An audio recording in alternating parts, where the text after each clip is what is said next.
Hi, Joe. Hey, girl, what's up? Nothing much. How's the heat down there? Did it calm down? Yeah, it absolutely did. It's lovely now. I mean, it's like 80 every day, 0 clouds. I mean, it really is the perfect summer weather when it's not acting an absolute fool. Nice. And then how's the planetary stuff treating you? Well, that's the whole other story.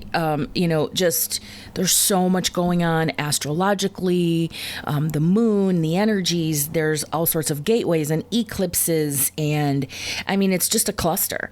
And so a lot of people are feeling the energy. They're feeling everybody's different, but how I can sum it up for the last probably 3 weeks, what I've been feeling is listless. Like, I don't really have the ambition. I don't really want to do anything. But I've also got these big ideas. And so when inspiration strikes, it's like, I have to get stuff done. Boom, boom, boom. But then I'm like, but I don't want to do that. So it really is, it's jacked up. So we've got a new moon tomorrow. And hopefully after 3 days that energy will ebb, and then we've got this Sirius gateway on August 8th, and then after that hopefully things will calm the fuck down. So this new moon we're having is a new moon in Cancer, and so it's supposed to be very gentle.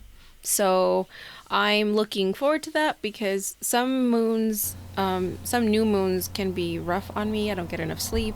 Happens with full moons too. It just depends on the energy. So yeah. But otherwise, yeah. And I love it when they say, that Cancer moons are gentle, right? Because they are. Cancer is a gentle energy. Not for a Capricorn. It's the opposite. And for me, that shit brings up stuff where I'm like, screw you feelings, go away. Screw you emotions, bite me. So, so that's what it's doing. It's turning me into a freaking, it's been a rough one. All right, now, and you mentioned how it had affected you, so. A little bit, just in dreams, mostly. That my dreams are always what's most affected. Yeah, you'd mentioned that. It's been okay, though. I haven't had any, I had a couple weird dreams a few weeks ago, but, Karen Kilgariff says, nobody cares about your dreams. How does it affect your productivity at work and stuff? Not very much. No, that's it only truly affects me if I can't get enough sleep. That's, and then I'm tired, and then I don't want to do anything, then I just want to nap all day. But yeah, otherwise I've been okay. The only thing I did notice was a few days ago I went into meditation, and I swear I thought it was 15 minutes, and it had been an hour, and I'm like, what just happened? Wow. Time. It was time weird. Warp, time jumping. Is that what's happening? A really weird time warp, which I've never really experienced before, and it kind of I just thought it was crazy. So, but otherwise it's been okay. All right, excellent. All right, what upcoming events, classes do we have coming up? On Saturday, July 24th, 9 a.m. PST. I don't even know what I was thinking. But which also is 12 noon EST. I have the workshop for intuitives. There are only 2 classes that I'm going to be doing from now on live, and this is one of them, workshop for intuitives and workshop for empaths, which happens on September 11th. It is $22 to attend, and it will be recorded for download for anybody who can't make it and wants to experience this. And I designed it to deepen your understanding of your natural intuitive abilities and to strengthen your ability to communicate with your spirit guides. So we're going to get into all sorts of things like identifying your strongest clair ability, and then learn some techniques to help you become sort of a clear channel and guides and messages and working with your spirit guides. So it's going to be a good class. Sounds great. Yeah. Sounds great. Yeah. I finished my live runs of the shadow work classes, but they are shadow work 101, 102, 103 are now all available for download if you did miss the live ones. So you can grab that, and all that's going to be linked on the bottom of our page. Excellent. Excellent. One thing before we get started, I just did want to put it out there.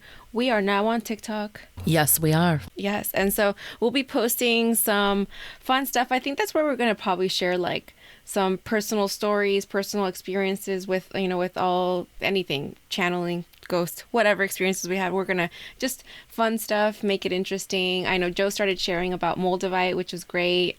So yes, we're going to just anything. We're just going to put it out there. So if you don't already follow us, we are now on there. We're just under Esoterics Podcast. Super easy to find us. Listen, I was anti-tick, anti-talk, all of it. I was like, no, I'm not doing that. It's a time waster. But honestly, it's addictive. And making little videos is fun. And then when I get on there and I see just this stupid nonsense that people put on there, and I'm just laughing the whole time. I'm like, oh my God, my brain is going to turn to mush, but it's a good time, TikTok. Yeah. It's ridiculous. You can balance what you follow is what I found works for me, because I follow some silly stuff, but I also follow some... I love following accounts that talk about like little bits of history, like unknown history. Oh, that's history. A cool idea. Women's history, especially. Of course you do anyway. You. I love that stuff. So I try to balance my following in that way. So I'm not completely just turning my brain into mush. And I do too. I just don't think of it because I'd rather laugh. I would rather laugh and be entertained. Yes. But yeah, so... good I'll idea. send you some. I'll send you some that are both. It's both educational and fun. I'll send you some. All right, you'll have to be my balance there. I'll be like, but I want to watch this guy dunk hot dogs. Why do I have to watch? Oh God. Dumb. Okay, so hey, tell everybody what we're talking about today. Okay, today we are talking about how conspiracy theories and QAnon have infiltrated the spiritual and the wellness community. It's such an important conversation to have, you guys. And honestly, we need to get into all of it.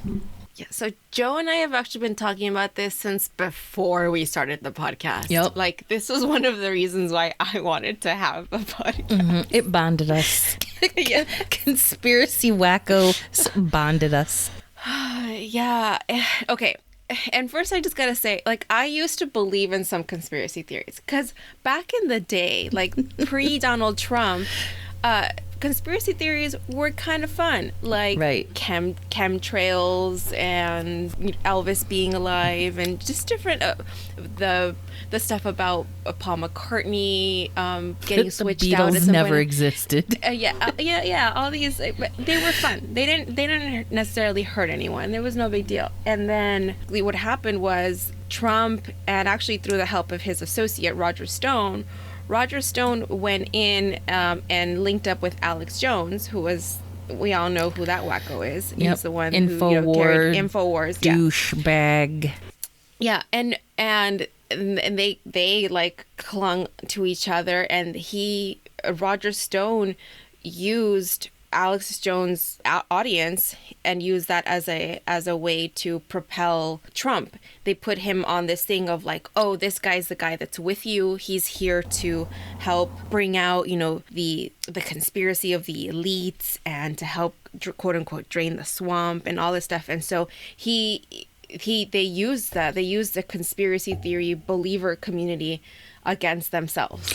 Rush Limbaugh as well. So, between Rush Limbaugh and Alex Jones, I mean, they're literally two of the most heinous, most foul, disgusting human beings on the face of the earth with the things that they would push and, with Sandy Hook and, just the things that they would say. Yeah, it fed in. People ate it up, and that's what throws me off so hard is how do you hear something so hateful and heinous and then think, well, that sounds like I might like to adopt that mindset. What? Right. Yeah. I think what happens is, using their own words, is they fall down the rabbit hole, right? That Alice in Wonderland thing. Yeah. But the reason why conspiracy theories sometimes click for people is because every conspiracy theory has a seed of truth. Whether it's a small seed or a big seed depends on the conspiracy. It's based in something. It's based in something. There's a little bit of truth in there, and then you get this whole pile of shit on top of it. Right.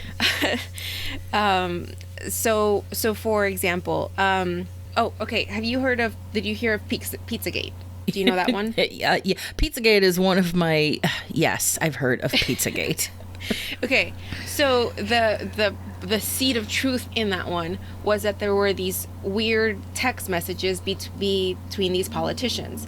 And if you want to know, like, what I think about that shit is they were probably using pizza as a code word, but it was probably for drugs. It was probably for weed. Right. And you're over here making it this crazy thing of whatever they wanted to add on top of it and made it about children and stuff. Yep. Okay. So leading into that, one of the things that really alarmed me last year during quarantine was I started to see some posts on my page about the Save the Children hashtag. So this is how QAnon basically made their way into the wellness community. They started to use this whole idea of the hashtag of Save the Children. So first of all, the tricky part about this conspiracy theory is that it's, how dare you be opposed to saving the children, right? It puts you in a tough spot. Listen, right? It's all tied into spiritual bypassing. It's blind hypocrisy. So yes, and it's manipulation too. It's manipulation of, oh, how dare you? 800,000 kids are being abducted in the U.S. annually, and you don't care? Like, how dare you not care? Right. So they use this hashtag of this, and so the theory, the conspiracy theory behind quote unquote Save the Children is that this bullshit number of 800,000 children that are abducted every year. Now, if you actually go on it's government website that talks about child abductions. It's the NCJRS. That's what the organization is that actually tracks child abductions. So if you go directly on the website, you will see where these numbers came from. Now, the thing that people fail to acknowledge is the fact that the majority, it's like something like 90 something percent, like 93% of child abductions happen usually in this thing where like a couple are fighting, and then the one parent gets mad and they take the child, and then the other parent reports them taken or missing or however. But these 90%, so it's something having to do with families, is the majority of these cases. And in 90%, I don't know the exact statistic, but it's in the 90 percentiles.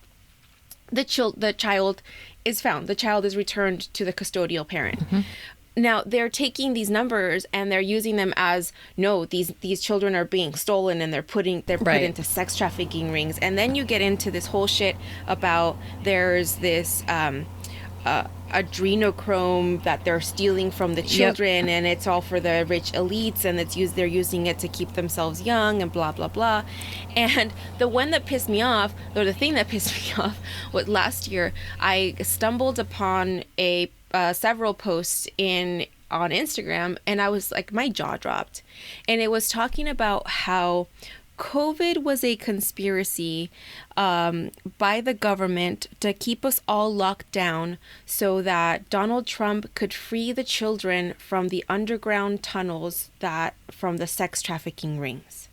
And the refrigerated trailers that were being brought into the hospitals to take out the bodies from all the people dying of COVID that weren't actually dying of COVID were to actually sneak these children out of the tunnels. Mm-hmm. Well, because Donald Trump cares about the children. Oh, because once this shit got real infiltrated, because Donald Trump was a light worker. Well, yes, that tracks. He blows light up your ass is what he does. Oh, if you mean he told you to shine a UV light up your asshole, then yes, absolutely, Donald Trump is a light worker. Oh my God. That's a good one. Good.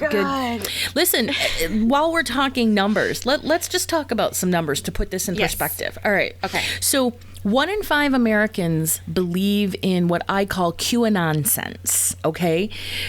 People, that is way too fucking many. Way too many.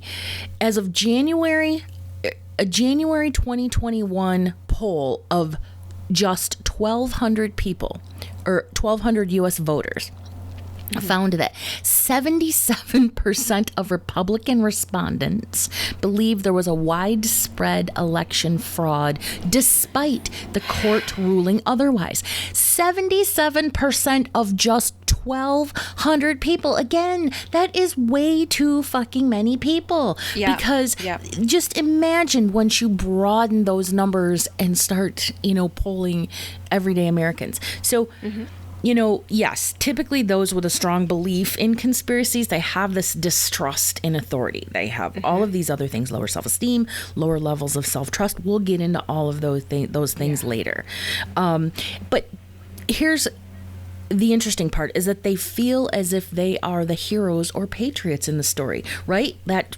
Painting Donald Trump as the hero or the patriot, while those that are conspiring against them are the enemy. Therein lies the divide, okay? Yeah. So while those conspiracy theories come in all forms, and I know you're going to talk about the spectrum,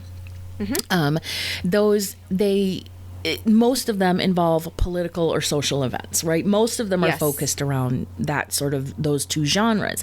And they're not just unproven or disproven ideas either, right? So take the Capitol Hill riot on January 6th. Allowing conspiracies to circulate can have deadly consequences. 5 fucking people died, including 1 police officer. I think maybe it might be 6. I'm not sure, but you can count on hand. People died, including a police officer, when rioters attempted the coup on the Capitol, which was based in Q-Anonsense, conspiracy theories, something, a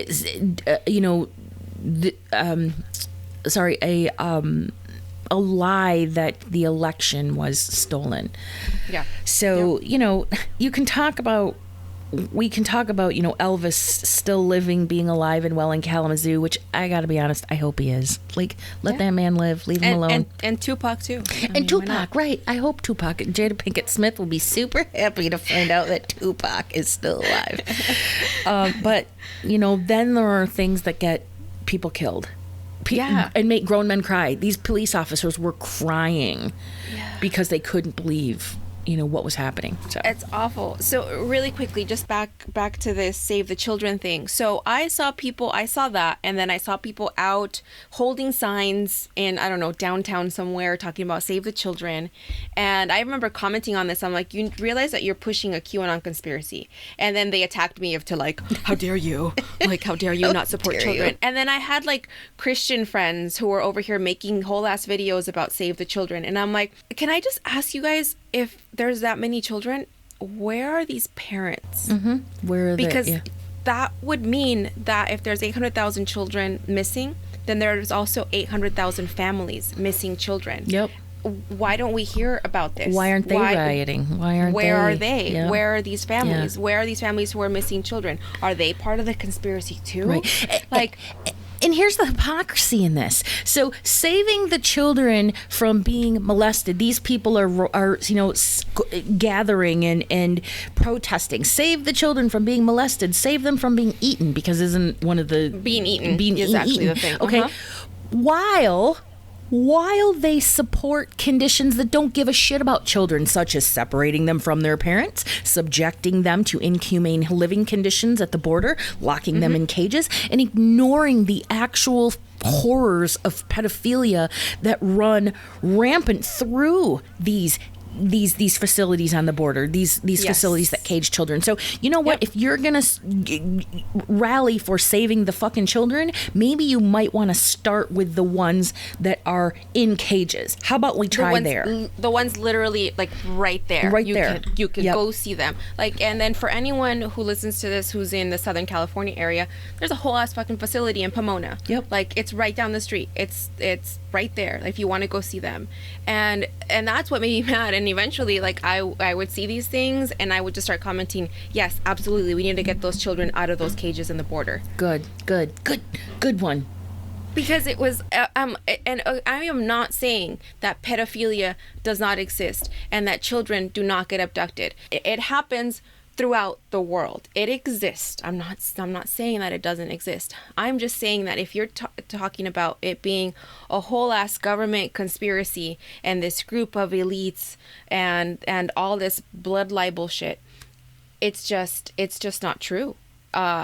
Anyone who believes in these grand conspiracy theories of these organized groups of people carrying on these agendas has never worked on a fucking group project. Right. Because you know what happens when you work on a group project. Yep. There's always somebody that drops the ball. There's someone who doesn't show up, someone who doesn't pull their weight. It's just it doesn't work. It doesn't work that way. I will say though, again, just quickly, there are actual true organizations who are out there actively working towards trying to pull children out of these sex trafficking situations and all that. And they exist throughout the world.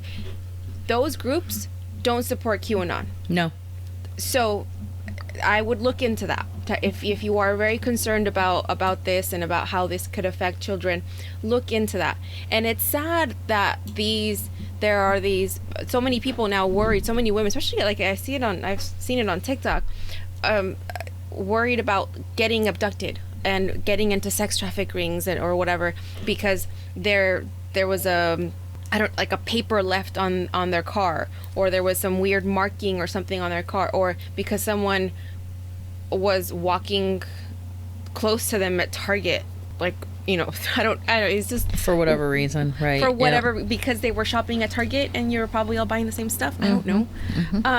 But you know, and not realizing like the actual stories that people have about sex trafficking, how they are pulled into these sex trafficking situations.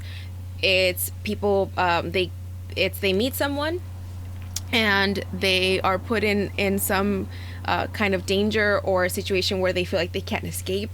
There's this podcast I listen to sometimes. It's the birds papaya on Instagram. I don't remember why I'm totally spacing on her name, but anyway, she interviewed a sex trafficking victim, and the way she got caught into this ring was, and I'm not even gonna call it a ring because it was just her and like one other girl, but she met this girl, and she was like, hey, you want to come out with me to a club? And she's like, oh yeah, sure. So they go out to the club. This girl brings out a limo, and then she takes her to this club, pays for everything, pays her way in, pays for her drinks all night, and then she's like, oh, I got us a hotel room, so we don't have to drive, we don't have to go home. So she goes with her to the hotel room, and then the next morning she gets up to leave, and the girl's like, where are you going? And she's like, oh, I'm gonna go home. And she's like, oh no, you owe me money. Did you think all of that stuff that happened last night was free? And now she was like indebted to her, and now she like didn't know she so it's this whole thing that happened. That's basically how she was stuck in there for 7 months. Oh my God, how could she not just get out? Yeah, she was. I believe she didn't have. I think she was estranged from her parents. So it's like people in special situations, right? Where they're either like sometimes they come out of the foster system. They're already in a vulnerable situation, or they're on the verge of being homeless. Maybe they ran away from home and they feel like they can't call their parents. There's just a lot of it's different vulnerability. Stuff, so. They exploit their vulnerability. Absolutely. Wow. Imagine being the person who scopes that person out, right? Who says, who's my next mark? Who's my next victim? Imagine the foul just foulness that's going on within their own soul. Yeah. I can't. So that's why I don't want to discount and say this absolutely 100% does not exist. No, again, a lot of these things are seated in truth. Even, okay, when we start talking about government conspiracies, right? Yes, absolutely. There are corrupt people in government. And there have been true conspiracies that existed that were acted out by the government. Look at Watergate. Look at price fixing that happens all the time. Look at lobbyists. Lobbyists are technically conspiring on behalf of businesses in order to gain government support, either to create laws that help benefit them or to not, or for lack of laws that would help, would interfere with their business. You've got false flag operations by in 1953 done by the American government against the Iranian government. You've got the Reagan administration when they conspired to illegally trade arms with Iran to finance the Nicaraguan Contras. There's all this stuff. There's Enron. These things are documented. They don't get away with them that easily. It might not come out immediately, but it does eventually come out. I used to work for a lobbyist, and he was a dick. So that's my supporting evidence. I don't think you can be a nice person and be a lobbyist. I don't know. I'm open to be proved wrong, but I don't think so. The other thing too, for example, the one that's unfortunately has very much infiltrated the wellness community is the anti-vaxxers. So part of what leads into this is this. So I just pointed out actual true conspiracies. So when you understand that there is true corruption in government, so there's that seed of truth, right? There are people in government who are corrupt. There are parts of science, of medications that some people react poorly to. Some people, have there are side effects that can greatly affect someone. Some people die. However, they are, just because it happens in these small scales doesn't mean it's also happening on this grander scale. One of the things that I saw last year too is people sharing these videos on Instagram of poll workers. This is talking about that belief that the election was rigged or whatever. There was about 3 videos that ran around of poll workers ripping up ballots or stuffing a ballot in a bag or whatever. The thing is those instances are so minuscule, they would not affect an entire election, talking about millions of votes. You would have to have widespread fraud in order for that to be true. And in fact, the only fraud that has been proven is Republican fraud. So, you know what I mean? Taking the identities of dead people, dead mothers, dead people. So, again, hypocrisy. That's conspirituality is blind hypocrisy. Yeah. And gerrymandering, the redrawing of districts. That's fucked up. Yep. So yes, there is corruption. It exists, but it's not in the way that you think. People are they're throwing away ballots. They drove away with a truck full of ballots. Where did they take those? It's not how it works. No. So anyway, so one of the things that again about the anti-vax thing is this mistrust in the government, and then talking about how they're now trying to microchip us with the vaccination. God, yes. So I had to gather myself on this one. I'm sorry to break it to you, but you are already microchipped. Are you really? And not only did the government not microchip you, you paid either Apple or Microsoft for the microchip that you carry around in your fucking pocket all the time. And then for everyone who says, "Oh, but I can leave my phone at home." But do you leave your phone at home? Never. And if I do, I freak out and I turn around and I'm like, thank God I have my phone with me. So don't give me that shit of they're trying to why would they have to do that? You're already carrying around a fucking smartphone with all this sort of fucking location data. It's probably listening to you. You know, Alexa listens to me. Like, she gives me shopping recommendations when I'm talking about with my husband about taking a castle trip to Germany. Next thing I know, I'm like looking at ads for castle trips to Germany, and I'm like, what the hell? Anyway, so yeah, they're probably listening to us. But again, I am well aware that the microchip's right there. You know, it's in the fucking phone that I paid, you know, whatever, $1,000 for. I never worried about that because I don't care. There's nothing that I do, say, or engage in that is illegal or shameful. So I mean, I don't care. So what? The man is watching. I mean, it sucks. It shouldn't be that way, but it is what it is. Like, I'm not going to worry about it. Yeah, I mean, I do think we are entitled to privacy. Absolutely. I believe that. I just don't think that they're injecting a fucking microchip into our bodies through a fucking vaccine. I think that's pretty fucking ridiculous. So there's that, and then there's like the 5G thing too. So, and I will say, you know what? I was in the forest the other day, and I had zero reception. So I will tell you, as a fully vaccinated person, that 5G thing is bullshit. Debunked. But when that's one of the problems, though, when you start getting into like these 5G theories and anti-vax. Okay, anti-vax. And this whole thing that vaccines cause autism. That has already been debunked. The guy, because there was this paper written by this doctor who talked about that there was some type of correlation between autism and vaccines. Then it turned out that he was actually sued because it turned out that he was trying to discredit the vaccine because he had come out with his own, and so that's all he was doing. Which, damn it, why didn't I get to try that one? Yeah, and so you see again the greed and the corruption within one person that exists, and the damage that it does to other people, because now it's so infiltrated into people's thinking and into these groups that they think that it's the truth. The thing is that you have to understand about real science is that real science is open to critique, and valid scientists and research acknowledge that a single study does not create a law or a rule. I see this with the fitness industry all the time.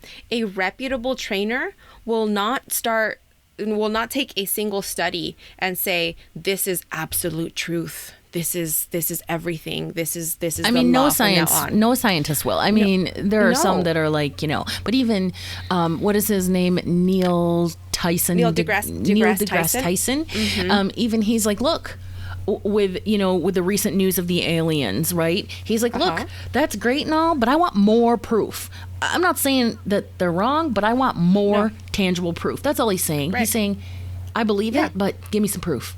Yeah, we need more. We need to hear more. We need to see more, and that's true science. True science is open to being wrong, and that's, I think, so we are going to talk about how to help, like, how do we get through this? How do we get rid of this, or how do we debunk these things? And hopefully in a kindly manner. We're not here to insult anyone who may believe some of these things. It's one of the things is like that irritates me is this whole thing of like when you try to talk to someone and you ask them, okay, like where are you getting this information from? Like what are your sources? Because that's part of critical thinking. Critical thinking is, what is your source? Where does this shit come from? And when you tell someone, oh, go do your research, or they send you some fucking link to a YouTube video, or they send you some InfoWars or Breitbart bullshit link off of a website. Like, I'm sorry, those are not credible sources. And that's one of the things that I've noticed that bothers me too. Like I saw this with Russell Brand, who's got, millions of followers, and I believe that when you have that many followers, you have a social responsibility to not lead people astray. And whether he actually believes these things or he's just out there fishing because, you know, he wants the views or whatever. But he did this one, it was like an interview video with talking about the psychological effects of the vaccine. And he's on there and interviewing a doctor, and the doctor is a therapist, where it's like, okay, I understand where you might think that this all correlates, but what does she actually know? Like, we don't know long-term effects. We're just not there. What is her credentials other than just therapist? That's what I want to know. Like, what qualifies her as an expert guest? And that's the thing, is if you look at a lot of these things, a lot of these people who are out there spreading these things, spreading these conspiracy theories, and they've got the doctor in front of them. Look at what kind of doctor they are. A ton of them are chiropractors. What the fuck do chiropractors know about viruses or vaccines or disease in general? That's my point. I mean, it's like with, what was I talking about? It's like the QHHT hypnotherapists or even hypnotherapists. Mm-hmm. They can call themselves doctors. They can call themselves, master of this, master of that, but there's zero governing bodies for the modality of hypnotherapy. So I could call myself a master hypnotherapist, and nobody could tell me that I'm not. So, right. You have to also look at the governing body that surrounds these practitioners. Yeah, definitely. The other thing that I've sadly noticed about that's spreading like a conspiracy theory as well, I saw this with a group that does the combo medicine, the frog medicine, last year. And they were one of the ones talking about calling the pandemic a plandemic. They were, talking about how COVID was a hoax. And I was like, unfollow immediately. And a lot of that is this whole, they have this thought that we have plant medicines and we have animal medicines, and we don't need medication, we don't need doctors, we don't need healthcare, that what we have given to us from the earth is more than enough to heal ourselves. Okay, that may be true to an extent. However, where do the medications come from? Where do we get you get penicillin from mold. Mold is a fungus, technically a mushroom, right? So I'm not saying that that's not true, right? I'm not saying that it's not true. However, I'm saying, like, whether you believe in whatever form of God or universe or whatever, your beliefs are, I think it's safe to say that we are given this information and this knowledge and the capacity to use these things in all sorts of methods, whether it's in a scientific method of something that is created from a fungus in a lab, or if it's an herb that if I go pick some mint because my stomach hurts and I make myself a tea. Like, there are different ways and modalities to use this, but I'm not going to sit here and tell you, don't go get the vaccine because you're being microchipped. Instead, come get this fucking frog medicine put on you, and that's going to heal you of all your problems. That's irresponsible, and you can hurt someone. Yes, absolutely. Absolutely. Okay, can we talk about some dumb conspiracy theories? Yeah. Well, let's talk about the dumb ones. Okay, so my favorite dumb ones, and I'm going to say this all the time because everything is my favorite if it's dumb. Stevie Wonder isn't blind. That's a good one. And there is actually a video of him catching a mic stand mid-fall, taking a picture of the Michael Jackson wax statue. But the mic stand mid-fall, your senses are elevated when you're blind. So, that was one of them that I was like, all right, debunked. Yeah, of course. All right. Here's Katy Perry is actually a grown-up John Benet Ramsey. I mean, honestly, it's okay. I've met her parents. Katy Perry's parents. I have, and they're not the Ramseys. They're not the Ramseys, and she does look like them. And just side note, her parents are fucking weird.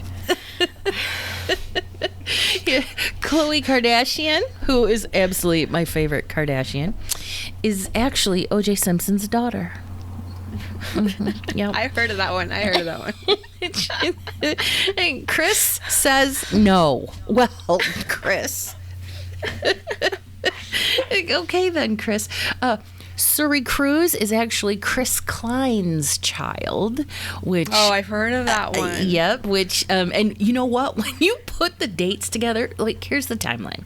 So Katie Holmes breaks up with Chris Klein in March. She starts dating Tom Cruise in April. They're engaged by June, and in April of the next year, there's Suri. So, you know, they marry that November. All right, now maybe she was born sooner and conceived during the last throes of Klein's relationship with Holmes, but there's proof in her incredible shrinking and growing belly. So, you know, that's one's like, I might actually be on board with that. She does look like him in the eyes. She looks like him. But here's my thing about that is if that were true and I were Katie Holmes, then I would have, when she was going through all the custody battle and all that shit with Tom Cruise, I would have just gone and gotten my paternity test and be like, you know what? She's not even your kid, so I don't have to fucking deal with you. I'm out. Because that man put her through hell. Yes, well, he's another wacko. Conspiracy theorist, fucking Scientologist asshole. Yes, all of those wackos. Okay, yeah. Nicki Minaj. She's just lip syncing to sped up Jay-Z vocals. And so then they say if you slow down, okay, so if you by slowing down Nicki Minaj songs, that they sound exactly like Jay-Z. And then when you speed up Jay-Z songs, it sounds like Nicki Minaj. Just like, okay, oh my God. Who even spends their time thinking of dumb ones? But, you know, there's some old ones that... Oh, there's the Lady Gaga ones, that she's a man. Mm-hmm. Yeah, or that she's part of the Illuminati. Yep. Yeah. Let's see here. Oh, Elvis faked his death, right? So that he could live out his life, you know, live life outside of the spotlight. Okay. Here's this is just so. There's so many. I mean, so the Paul McCartney one, that Paul McCartney actually died in a car accident, and then the Beatles they put together this look-alike contest, and they found this guy who just like him, but that's why his voice sounds different from, I don't know what the album is, but from one album to another it sounds like two completely different people. I will say the same thing happens with Aerosmith. Steven Tyler on the first record, there's this one song that when I listen to it, I'm like, this is Aerosmith? And I'm like, it doesn't sound like Steven Tyler at all. So, I don't think there's a conspiracy theory about that, but I'm just saying, like, it can happen. Some people's voices can change. They can sing in a different range. And probably hearing something like that, then that so births the conspiracy theory. All right, so this is the one where I'm like, oh, people, that Joan Rivers was killed for joking that Michelle Obama was born a man. Listen, I'm going to be honest. I'd have killed Joan Rivers for that, because Michelle Obama, if you talk bad about her, we're instant enemies. Just because you're fucking jealous of her beautiful fucking arms and her great shoulders and her beautiful muscle tone doesn't have to be that she's a fucking man, you asshole.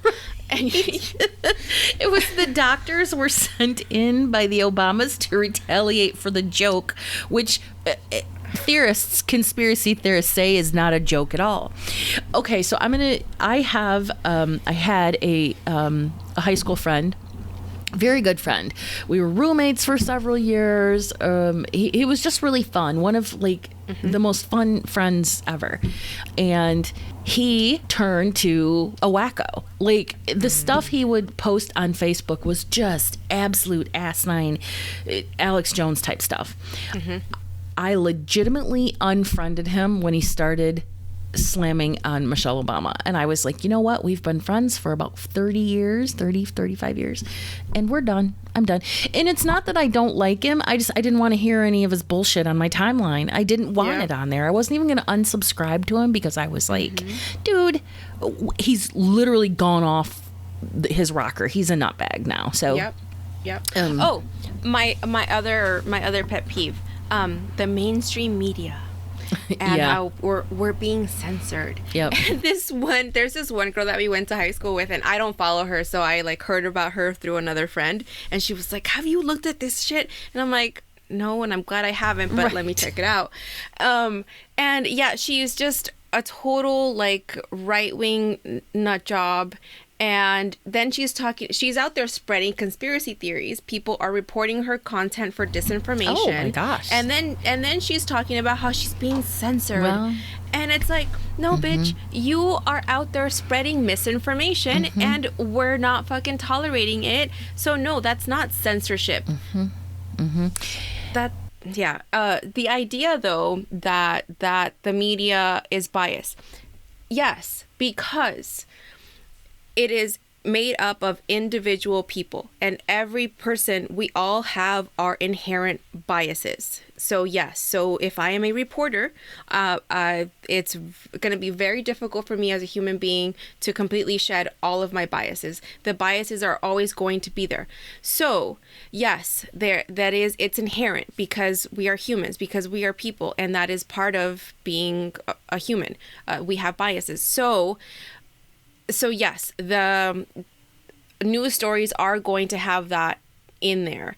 However, to say that like a whole ass organization or just that every fucking reporter is out to set on the same fucking conspiracy theory, that is ridiculous. Even with fucking Fox News, where, god damn it, I can't stand that shit. But every once in a while, there are still there. I know not every single reporter on Fox is as asinine as Sean Hannity. I know that there's a spectrum. There is a spectrum, but there's a spectrum he's of asinine. Bottom of the barrel. Even on Fox. So even with that, I can recognize that yes, there are different levels of bias. Obviously, with an asshole like Hannity, it's all the way at the end of as bad as you can get. But again, there's a spectrum. So when it comes to that, it's a matter of what are your news sources? Where are you getting this information from? And the problem with conspiracy theories is this confirmation bias. The fact that when we're out there trying to get this information and we're out there quote unquote doing the research, we have this inherent confirmation bias to believe only information that confirms our beliefs. And that's one of the problems with this. For sure. Why do you think it has specifically infiltrated the spiritual community? Because we've been talking about conspiracy theories, but that's not really, we could talk about those all day. Our interest is specifically how and why it has infiltrated the spiritual community, because it is rampant. Yeah. So one of the main things that happened was that QAnon hijacked a lot of hashtags that are used with spirituality, connected to spirituality and wellness. So a lot of yoga instructors unfortunately fell victim to this stuff. So they hijacked stuff like consciousness, like awareness, 5D, all like these things that we might follow, and they got in there and started spreading information, and then they used our own language against us. So language, like we said earlier, like light worker, when they started calling Donald Trump a light worker, and started, so the conspiracy theory behind this was saying Donald Trump is a light worker and he needs to appear as if he's bad, and that he's an asshole, because that's like the persona that he's putting on, so that behind the scenes he can be doing all the light worker stuff. And I'm like, I don't think that's how that works. As somebody who has built my profession upon a foundation of working with empaths, intuitives, and light workers, I'm just going to say no. No. And there are people within the spiritual community that I know personally when I say, for instance, Trump sucks. And they say, yes, but he loves you regardless. Or God loves him regardless. And God loves him just as much as God loves you. And, and it's like, well, then God's not paying attention to what this dumbass is doing. Right. So it's just this, again, it's just this blind hypocrisy. People, it's avoidance. And I'll get into all of those reasons why people believe in these, like what's going on within their emotional state that they actually buy into these. Yeah. We're going to get into that. And part of the problem with this, with the wellness community and stuff is that sometimes our topics go into some pseudoscience. Yes. So what goes into that, and sometimes pseudoscience is a straight up misunderstanding of science. Sometimes it's that science has not caught up with the things that we're talking about. Like I know I've mentioned lucid dreaming. I think it was, I don't know, maybe 30, 50 years ago, scientists believe that lucid dreaming was bullshit, that it was just something that some people talked about, but there was no proof behind it. Now science has actually caught up, and it's no longer considered a pseudoscience. Like it's actually a research thing that people do experience. So there's that, and that kind of makes us kind of fall victim to this stuff. And also the fact that cherry picking, the main thing though is the mistaking correlation for causation. Just because you can link two things together doesn't mean that they were caused by the same thing, or that something caused both of those things. It's a false equivalency. That's the core of what breaks down most of these ideas. Yeah. When you really, really get into it. Fear. I mean, it comes down to fear too. You have, let's say, a yoga personality with 1 million followers, and they're really into clean eating, mind-body connection, supplements, all of those things that have to do with that physical health aspect of spirituality. Yes. And they're buying into I'm not going to eat this because it's filled with chemicals. And then they're watching those movies, which I don't recommend watching the movies about, what am I eating? Because then you'll never eat again. But, even there's a vegan food truck here in Portland, and they're always showing us amazing, beautiful, dishes that they've created on their Instagram feed. But they're also, along with those, there's blurbs, little political, nutritional blurbs about what you're putting in your body. And so it's just, you get a little bit, they're feeding you just a little bit of enough that makes you go, I'm being poisoned by, the government or the mainstream media. Right. So I think, and I was thinking about that this morning, because I've heard a lot of this of like, there's no such thing as healthcare. It's only sick care. The healthcare system is set up only to treat disease. What about to make us better? What about that's your fucking responsibility? Right. Why are you putting that in the hands of a doctor, for example? If we know that the gut is the center of our wellness, of our immune system is mostly located in our gut. If we know this information, or we spread this around, and then we feed ourselves good food and keep ourselves, that is our responsibility. It is your body. It is not my doctor's responsibility to tell me what to eat and what not to eat.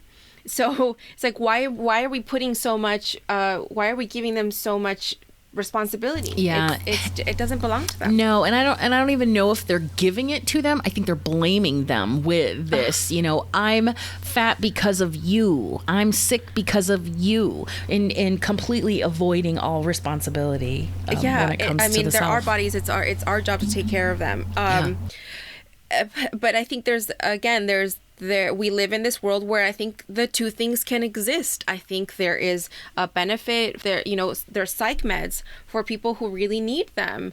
I'm not gonna sit here and say like, no, you should be taking XYZ plant or something instead of being on medication. Fuck no. I don't know that. Who the hell am I to say that to you? And that's the thing I will say is, if you hear people saying stuff like this, that's the first thing you should ask is, who the fuck are you talking about this? What are your credentials? What do you actually know about this? What do you actually know about mental health? What do you actually know about this disease? It's questioning your sources I think it's number one for critical thinking. The other thing that with wellness and spirituality, I need everybody to be really aware of this, is that the majority of these conspiracy theories all date back to anti-Semitism. So if you are truly like a person within the spirituality community who cares about people and who, if you believe yourself to be an empath or a light worker, I encourage you to have empathy for everyone, including Jewish people, and take a look at where all of these conspiracies trace back to. This whole idea that there is this, that there's this cabal, that there's this secret. So one of the earliest conspiracy theories is actually, it was the Elders of Zion. Have you ever heard of this? No. Okay, so this is like the OG conspiracy. So this one dates back to 1903 in Russia, and it was these fake minutes of a meeting that was supposedly held of this secret society of Jewish people that were trying to rule the world. And it got spread around so far, it made its way to the US, and actually Henry Ford got a hold of it, and then he distributed like 500,000 copies of this shit. If you imagine, that was 1903, right? Yep. And then what would happen just 30 years later? Then this is the same shit that Hitler used, talking about what the Jewish people were secretly up to and all this shit, and what he used to perpetuate the Holocaust. So it's dangerous. Yeah, it's very dangerous.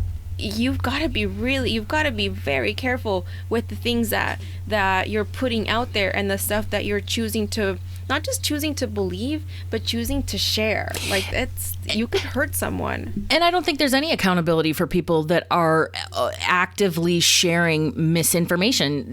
At Fox News, there's no accountability. They know exactly what they're doing, and they know that they're lying. They know that they glaze over the truth, that they pad the truth, that they only show you a portion of the truth. And I'm not saying that MSNBC is any different as far as what they show us. They're not showing us, they're showing us a leftist or, more of a democratic view versus the right. But what I am saying is that there is a balance in between. And so you can't just blindly follow one side or the other. Before this election, and I've said this before, I was a very conservative Democrat. I had Republican tendencies, but I was still Democratic. Honestly, seeing the nonsense with the left and the right and all of that, I mean, yes, it pushed me more toward the left, but more because I was like, you know what?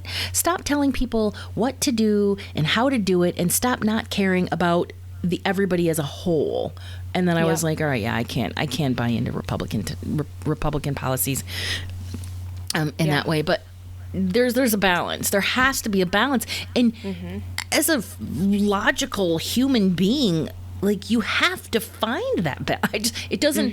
It blows my mind that people wouldn't be like, hold on, and do their own research. But thankfully, there have been, so there's, again, we're on a spectrum, right? So there have been some activists, there's this yoga teacher who's, I think she's a yoga teacher, an activist, public speaker. She does a lot of stuff. Her name is Seane Corne. And one of her posts went viral, I think it was last year, because she went out there and spoke about QAnon and how QAnon had infiltrated the yoga community, the yoga and wellness community. And I thought it was great that she did this, and she obviously caught some slack in it too. But she talks a lot about how these posts, so also some people were using it, QAnon was using it to recruit. Yep. And that's where I think people need to be careful. Like, look at the shit that you're spreading. So another one, not on the other side of that spectrum, like JP Spears, that comedian guy. Yep. Yeah. He was funny at first, and now he's just like kind of conspiracy. Well, he's a theory conspiracy theorist, isn't he? A QAnon follower? Probably. Yeah. Absolutely. I know he spreads a lot of that shit. Another one that I don't know if people really realize, and I don't know how many people actually know him, but I know a lot of people follow him on Instagram, is this guy Phil Good. And at first I was like, I would listen to his stuff. A lot of it is kind of like, I guess, kind of channeling. He would just be sitting in his living room and he'd be like, I talked to Spirit this morning and here's like the message I've got for you today.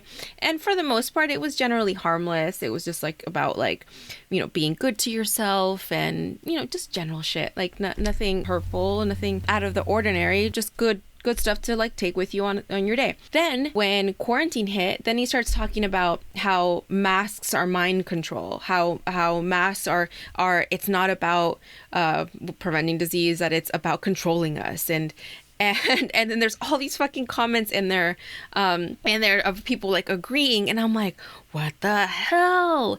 Talk about fucking spiritual bypassing, putting it at that fucking level. Yes, absolutely, 100%. Listen, so let's get into that. Let's talk about that.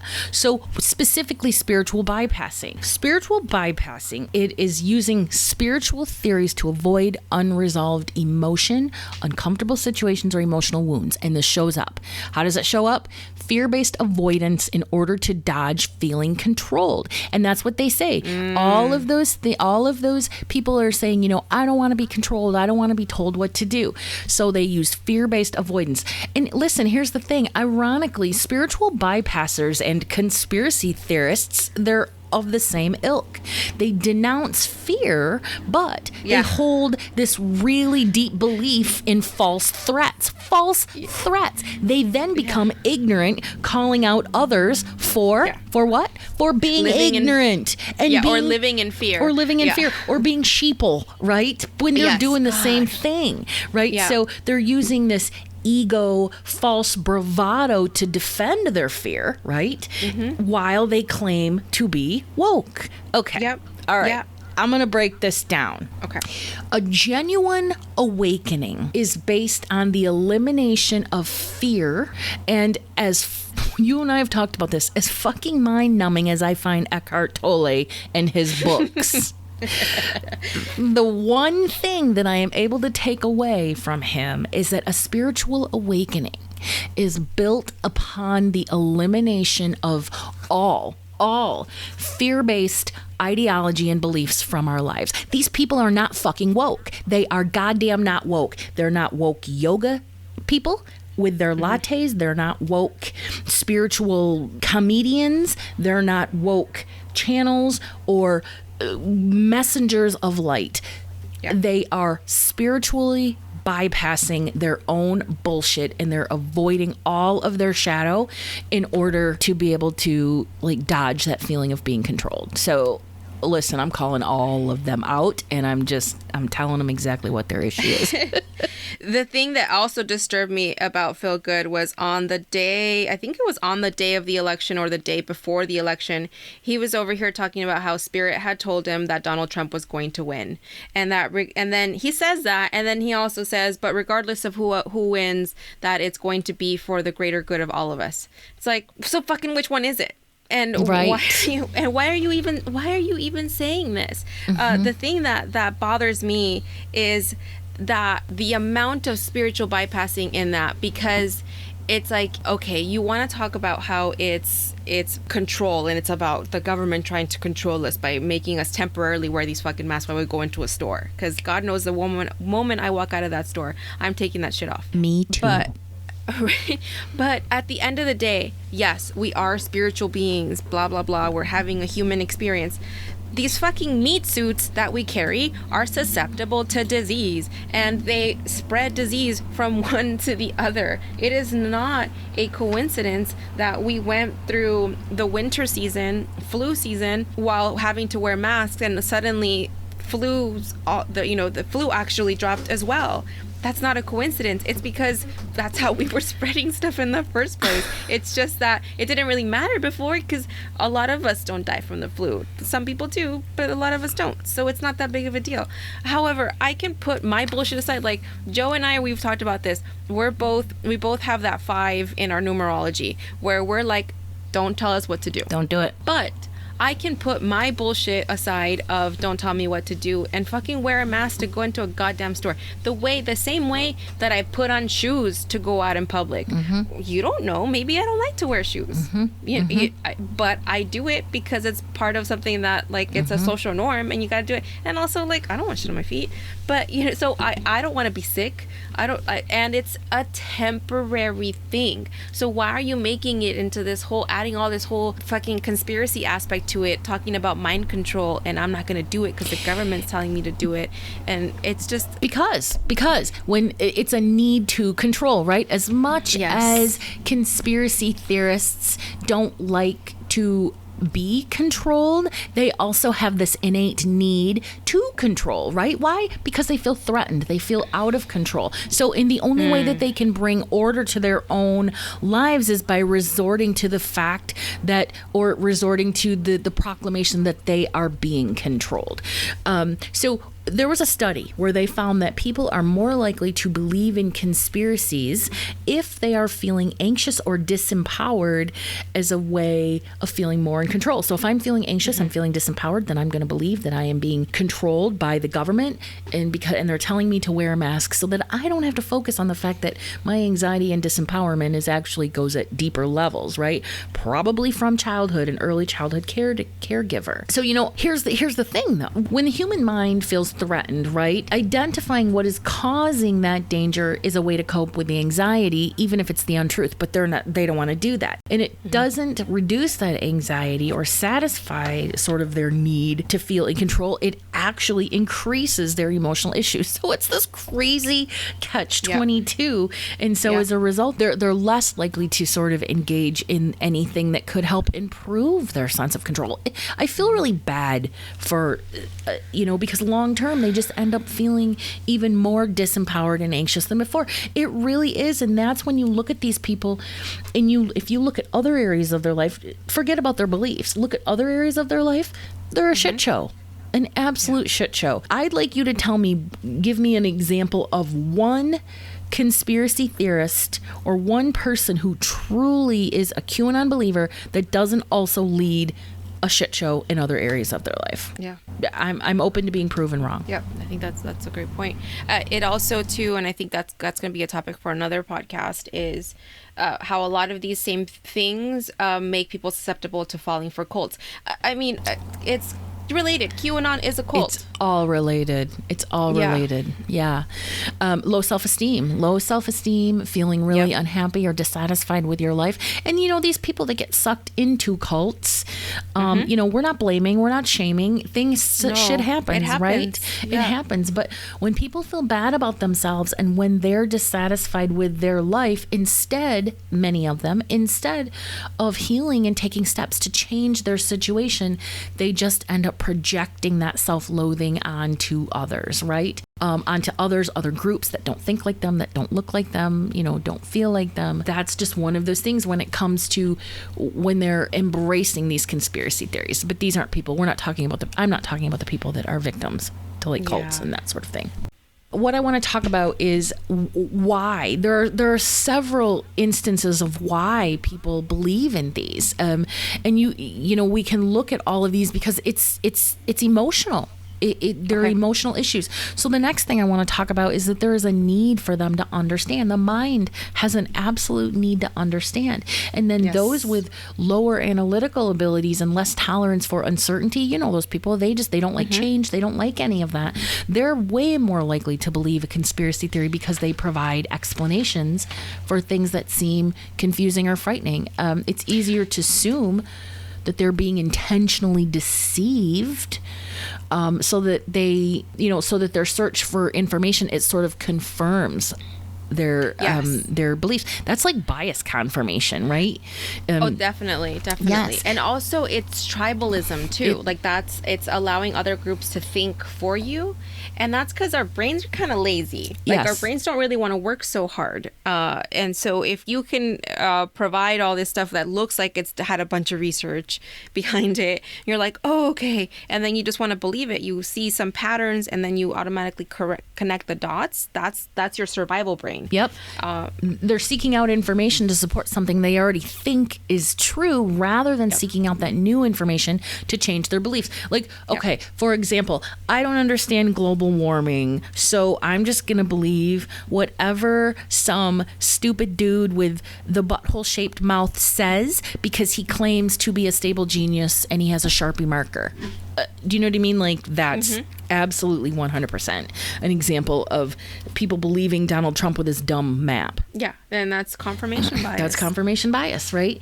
There's also a sense of not belonging or feeling a part of something. People that lack this identity, they seek to connect with people, like-minded people. We all seek to connect. We all like to be around our kindred, our like-minded, because then it makes us feel safe and connected and supported, right? So with that tendency to identify with people that we see as familiar, it makes us, feel like we aren't alone. All right, but here's the problem. After finding a clique, right, people start to cultivate hostility or resentment or biases towards those who are not like them. And, it's now you've got the monkey mentality going. So it's much easier to attack a group of people when you're among others who share the same viewpoint. That is the foundation of racism. That's exactly what that is. And then alienation of others eventually leads to less compassion for those who have been ostracized. So, if you racists are like, Black people or people of color, brown people, they're the problem, right? So then they alienate and then they begin to show zero empathy. Some of the things that people say about George Floyd are the most foul, disgusting things. They just have zero empathy for this man who was killed for trying to pass a $20 bill. Is that a legitimate reason to be killed for engaging in? It's just the craziest thing, but they just don't see it. But if fucking Dylan Roof can go and shoot up a church of Black and then people get hamburgers and get afterwards, walked out and bought him a fucking hamburger, you can treat a guy who tried to pass a $20 bill. Yeah. Yep. That's fucking bullshit. It's fucking bullshit. But here's the thing. They benefit in some way. Conspiracy theorists, within the spiritual community and racists benefit in some way. People are more likely to believe these theories if they benefit socially or even existentially. I knew it was gonna mess up that word. So. And then even if they don't, their ego's going to get in the way of being able to consider other perspectives. Just consider that maybe George Floyd didn't need to die for $20, know? But for some people, believing that lie, that conspiracy is way better than actually facing reality. Here's a good example with Trump. Is that some people may strongly prefer a political candidate because they believe that person will keep them physically and financially safe. There's nothing wrong with that. Of course I want my political candidate to keep my money safe and my body safe. But other people may not want to believe climate change is real because they work or invest in the coal industry. Something like that, right? So climate change is bullshit, right? Because if they invest in that climate change theory, then it's going to put possibly their physical or financial well-being at risk, which ultimately it won't. But, I'm not trying to tell people what it will or won't do. You touched on it a little bit earlier. Some of the other reasons that people actually buy into these things are that it makes them feel right or smarter than others, right? They want to believe in their cause, even if the rational mind tells them that's not what it's going to, that it's not something that they can believe in. Here's the thing, though. If you hold on to that as a matter of pride or ego, just until the bitter end, because you just don't want to believe that you're wrong, that's a learned behavior. Okay. That's coming from early childhood caregivers. That's shadow shit. That is stuff that needs to be dealt with, because that's a coping mechanism, because they want to feel important because of something they didn't get. Right. For example, if dad always needed to be right, then the child is going to have that same learned need. So, we can talk about the surface level stuff of conspiracy theories and nonsense all the time, but all of this falls into deeper shadow work stuff that really needs to be dealt with. And then the last two that really shine the light on why people fall for this or get involved in these things or fall victim to these are a lack of empathy, right? We've talked about that a little bit. Right. But then the last one is a lack of or advanced education. Now, I want to preface this by saying a lack of education is not what causes people. That's not a factor. So people who want to feel sort of unique, right? They might buy into these claims, like, I know this thing that you don't know. Right. But the person's education level doesn't necessarily play a role. Why? Because studies have shown that lower levels of education do correlate to a greater likelihood of sort of believing in these, just because of that lack of critical thinking. But people with postgraduate degrees, they also believe and push these conspiracy theories. Why? Because it's even harder to reason with that person because they're overconfident in their position. They have more education, and so it's a lot more difficult to have a conversation with them because they've developed a lot more expertise to be able to deny, deflect, or project a little bit more skillfully. So education doesn't play a part in it, because either way, they're stuck in what they're thinking because they're so strongly attached to what they believe. Yep. Yeah. So it's the human brain too, where we are susceptible to seeing patterns where there are none.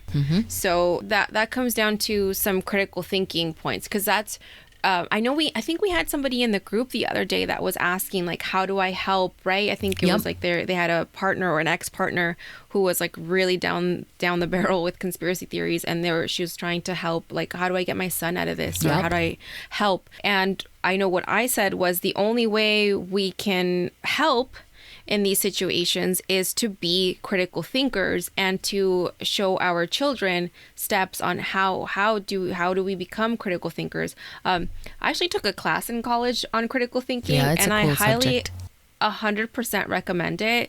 It taught me how to argue, which as a Libra I completely loved and excelled at. But the fact that, it's so there's several steps. So the first step is identification and clarification. So identifying is this a news headline, or is this an opinion article? So understanding, because there's a lot of opinions or editorials out there. And so just when you read that, you know that is 100% not from a neutral perspective. Right. Op-ed is not fact. Yes.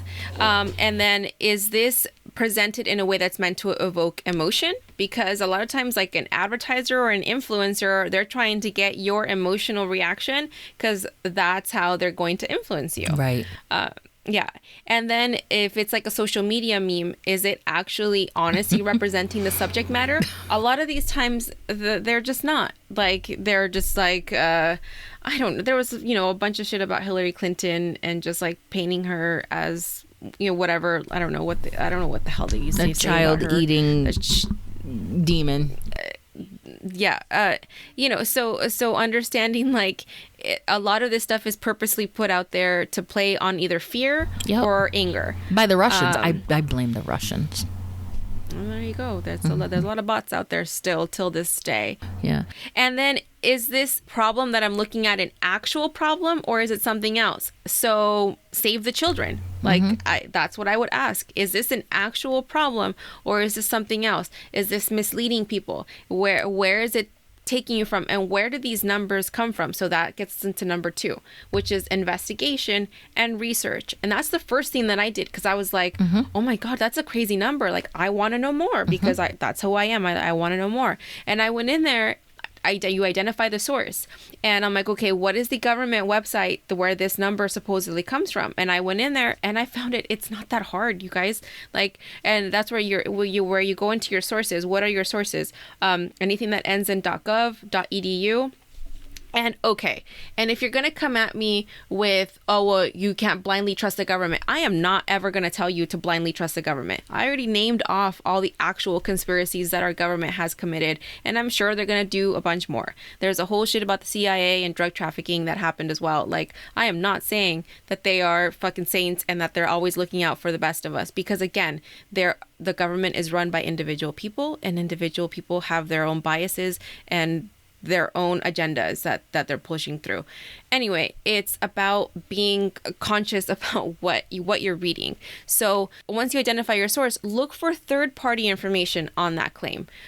Where else you can find stuff on the Associated Press, on Reuters, the BBC. Like, just look for different, especially like from a different country. I feel like it's really helpful sometimes to get that information, because now you're not looking like reporters with an American bias. So, a lot of times you can look at information coming from another country where they're looking at it from a different perspective, and that really helps. I actually really like listening to the BBC. And so the number 3 is to identify that bias, whether it's an external bias from this person who might have written this article or who's giving you this information, or if it's your personal bias. Sometimes identifying the outside bias is going to be easier than your inner bias, but it's a step. Step 4 is inference and conclusion, and understanding that this data and the information does not always come in like some clean, like, bottom line conclusion. And I know this has come up in a channel for me before. It's the world is not black and white. There is a lot of gray. So just in the same way that science and medicine has helped us and has helped us progress, has helped us extend our life expectancy, there's also truth in that there are plant medicines that can help us heal certain things as well. The two things can be true in the world. The one thing does not have to completely negate the other. It's gray area. There's a lot of that. That's what we're here for. So it's examine the conclusions, like, and then just understand that you can't think critically all the time. So you're going to filter, like, okay, does this matter? Is this true? And is this worth me sharing? Like, that's what I would really encourage most people, is like, please be cognizant of the information that you're opting to share with people, because if you don't know where it comes from, it just like sounds good and you just put it out there, you don't know the possible damage you could be doing over time. Right, and we're not talking about a meme or, something funny. We're talking about, information that is just maybe is super impactful or seems super impactful. Or if you read something, you say, what, this seems really important. Like, how come this isn't more known? Well, you know what? Do your research. Listen, you're going to have these people in your life, conspiracy theorists, they're here to stay, so how do you manage these people in your life? So either you have to manage them or you have to cut them off, one of the two, right? So when you engage them, what do you hope to gain? You're not going to change their minds. You're not going to, especially in a public forum, right? Mm-hmm. The stakes are way higher on being, quote unquote, proven wrong. We as humans have a hard time admitting mistakes in private. In public, it's way harder. Like, in public, we're going to hold on to that and, even harder. Especially if people have super low self-esteem. They're just not going to admit that they're wrong. So trying to change a person's mind who cannot be changed, it's frustrating. You've seen it. You see it all the time in the social media threads, and it's just going to lead to pissing you off. But there are those people in your life, parents, loved ones, friends, whose beliefs negatively affect your, so you have to set some boundaries. Basically the easiest thing you can do is just say, what, I'm not comfortable talking about this with you, so can we just please put it aside and instead talk about blank, blank, blank, something that you both agree on or something benign. Don't make it about them. Listen, I have plenty of experience arguing with people and proving people or attempting to prove people wrong on social media. And it never, ever once made me feel great. It was always like, that was exhausting. And it was, It's always exhausting. and I feel bad about, going there. I'm a Capricorn. I live to prove people wrong. It's my life's work. But it never makes me feel really good.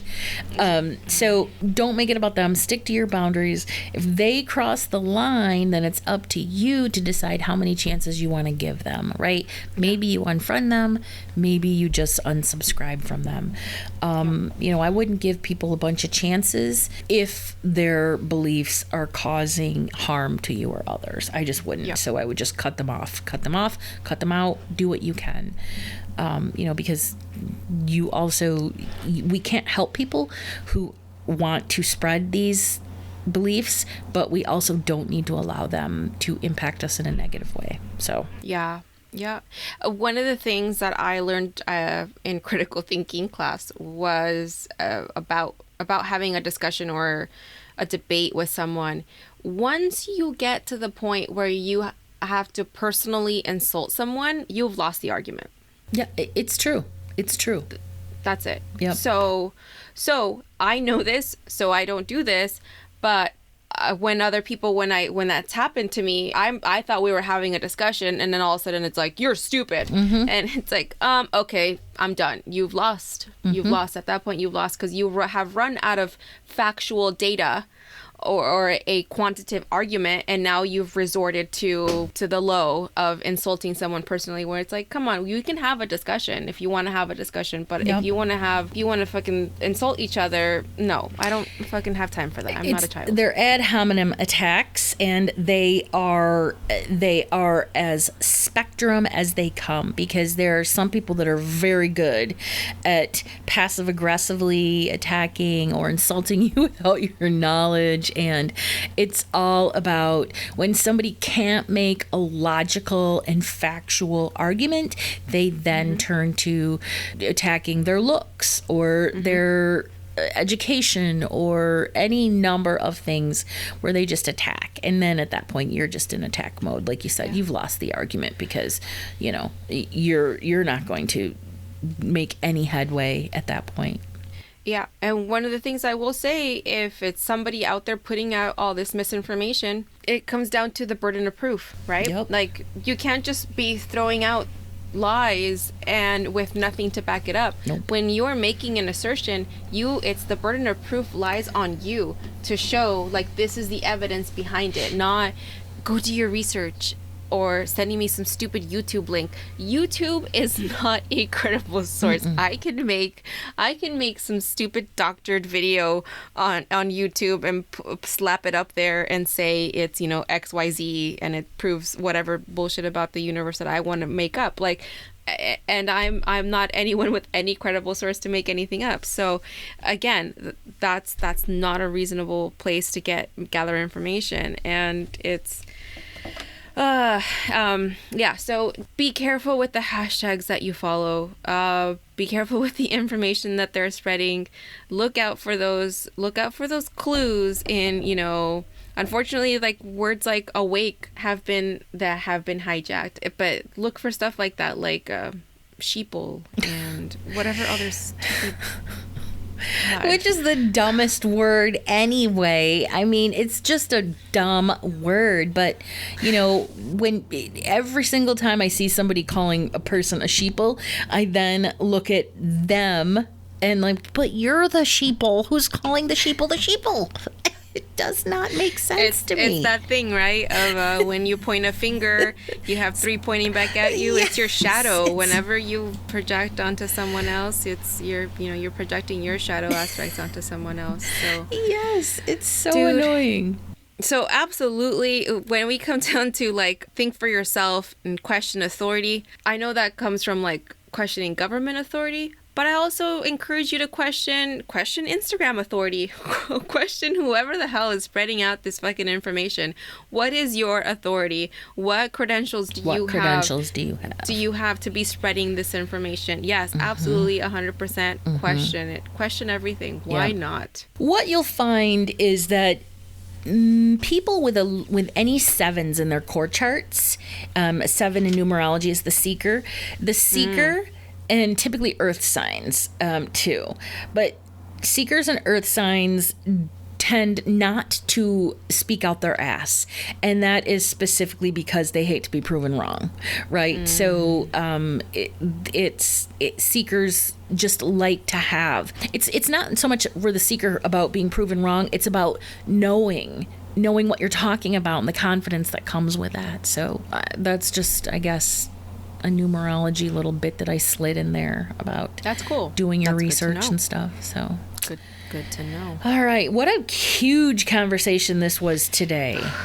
Yeah, thank you guys for sticking with us. Yeah, I'm a little bit exhausted, I gotta be honest, just because it's so emotional and it really it's deep. Listen, the next couple weeks we're going to be getting into some seriously I'm not going to say deep conversations, but we're going to start diving into the shadow of some cool things. So so next week we are going to be talking about animal medicine with a special guest, Erica Buenaflor.